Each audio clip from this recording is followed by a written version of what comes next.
Assalamualaikum warahmatullahi wabarakatuh. Perkenalkan, nama saya Muhammad Ryan Firmansyah dari kelas 12 IPA. Hari ini saya akan mempresentasikan yaitu adalah tugas mandiri biologi dengan tema fermentasi asam laktat dan alkohol. Mari kita mulai.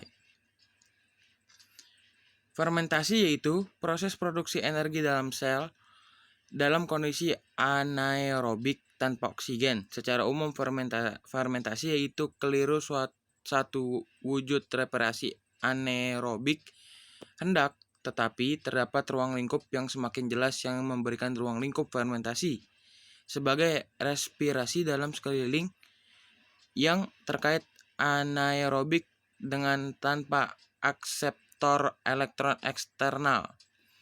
Jadi di sini adalah gula, yaitu bahan yang umum dalam fermentasi nih. Beberapa contoh hasil fermentasi yaitu ada etanol, asam laktat, dan juga hidrogen. Hendaknya tetapi beberapa komponen lain mampu juga dihasilkan dari fermentasi seperti asam butirat dan aseton. Ragi dikenal sebagai bahan yang umum dipakai dalam fermentasi untuk menghasilkan etanol dalam bir, anggur, dan minuman beralkohol lainnya. Respirasi anaerobik dalam otot mamalia selama bekerja yang keras atau yang tidak memiliki akseptor elektron eksternal mampu dikategorikan sebagai wujud fermentasi yang menghasilkan asam laktat sebagai produk sampingannya. Penghimpun asam laktat inilah yang memerankan dalam mengakibatkan rasa kelelahan pada otot. Lalu di sini nih ada 3 nih fermentasi nih. Yang pertama adalah fermentasi alkohol. Fermentasi alkohol adalah suatu reaksi pengubahan glukosa menjadi etanol dan karbon dioksida. Organisme yang memerankan yaitu Saccharomyces cerevisiae atau ragi untuk membuat tape, roti, atau minuman keras. Nih reaksinya nih. Yang kedua lalu ada fermentasi asam laktat. Fermentasi asam laktat yaitu respirasi yang terjadi pada sel binatang atau manusia ketika kebutuhan oksigen tidak tercukupi. Dampak memainkan pekerjaan terlalu berat. Di dalam sel otot, asam laktat mampu mengakibatkan gejala kram dan juga kelelahan nih. Laktat yang terakumulasi sebagai produk limbah mampu mengakibatkan otot letih dan juga nyeri.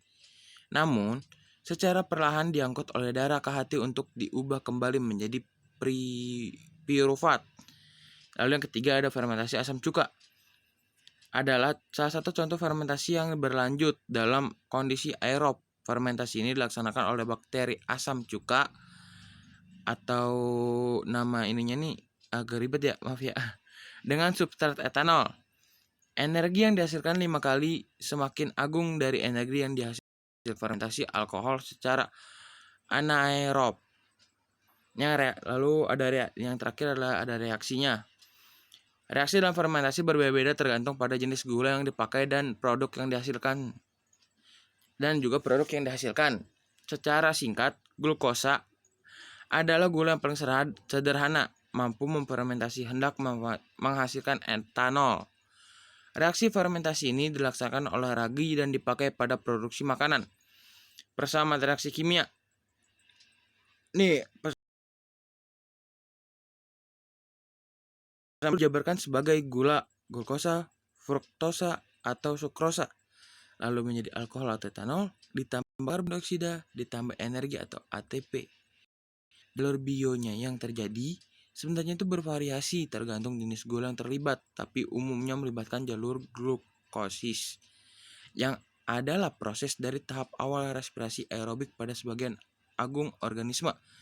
Jalur terakhir hendak bervariasi tergantung produk kesudahan yang dihasilkan.